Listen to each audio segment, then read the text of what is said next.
So I've never done this before, but I figure we got time to kill with all these content gaps, so I might as well just make something a little different than I'm normally used to making, and that is a poll plans video. So what I'm going to do right here is go through just the stream slides that have featured characters and banners on them and explain to you who I'm going to be polling for. And then I'm going to completely contradict myself when the time actually comes, because I never even make plans, really. I just look at stuff that comes as it comes and go, oh, I kind of want that, maybe I'll try that. I don't have a DFFOO tracker. I'm not one of those people who has every single gem penned out in a Excel spreadsheet. Like, I'm not one of those people. I kind of just take this game one day at a time, and when there's something I really want, I make sure I have enough gems to pity it. And that's kind of what we're going to be doing here, just kind of going through this. So I guess we'll start with this one, which for me is going to be the Null LD banner that is also featuring the Eldnarsh BT. I'm going to probably throw a couple tickets at Nulls, even though that's not really that smart to do, because all of this is going to come back when Null gets his burst.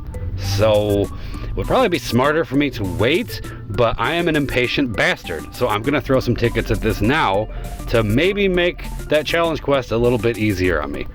And there's not much logic to that at all, other than it'll just make it easier, so maybe I'll try some tickets. And that's about it. But if you want to go the smart choice, I would just wait until Null comes back with the VT+. Unless you're a huge Eldnarsh simp and you want his stuff, then go ahead and pull.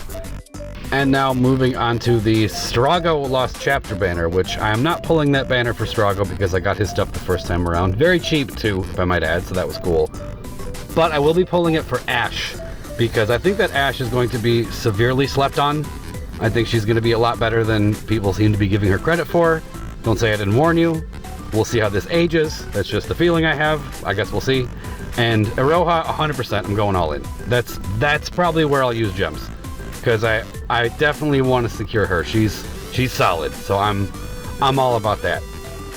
Okay, moving on to Launchmaster Lael. All in, all my gems, all my tick, everything. I'll just throw all of it at him, and might even spend burst tokens on his burst. I'm not 100% on that, but as far as using all my resources to get his LD, 100%. Yep, there's going to be no holding back on that. And if I hear anyone trying to diminish this man because of Sid Reigns on JP, just shut your mouth. You don't know what the hell you're talking about. Don't compare the two. It's not the same thing. Lael is awesome. He has been the launch king. He's the launch king of old from back in the day. Remember chase meta? Remember how that was a thing? Remember that whole terminology? That started with him. There's a reason for that, because he's going to come back with a vengeance, and it's going to be beautiful, and I can't wait for it. Moving on. Kurasame, or Kurasame, or I don't know how you pronounce it, but I pronounce it Skip because I have his stuff already, and I don't think I'm going to go too hard for the Cypher LD.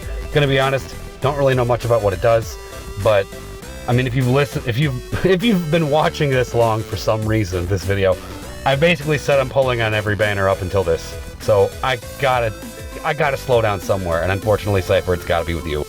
Now, this video is not meant to be informative, really. I'm kind of just going through and rambling about what I'm gonna pull on and what I'm gonna skip and whatnot.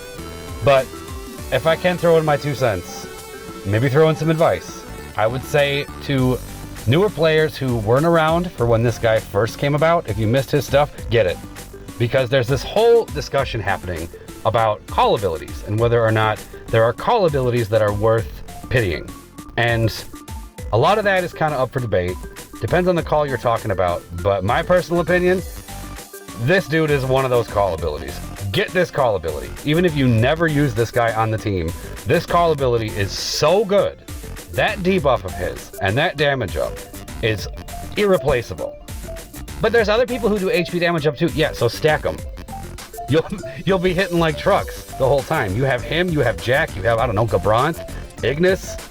You put all that together, you're unstoppable. And this isn't even to speak of the fact that he gets Elemental Enchant with that HP damage up debuff for the whole team. Kind of similar to Ignis. So I would highly recommend pulling for this guy if you missed out on him. I think would be a great idea. Again, even if he's never on your team, this call ability is one of the best. Don't miss it, and don't say I didn't warn you. Alright, well, I didn't expect the commentary to go in that direction at the end, but hey, I'm going to just leave it in, whatever. So, those are my poll plans that I will inevitably break when the banners actually come. I'd love to hear what you guys are going for, and why you're going for what you're going for, everything. Let's talk about it. I want to hear what plans you guys have. So, I'll see you guys in the comments. I hope you enjoyed, and thank you for watching.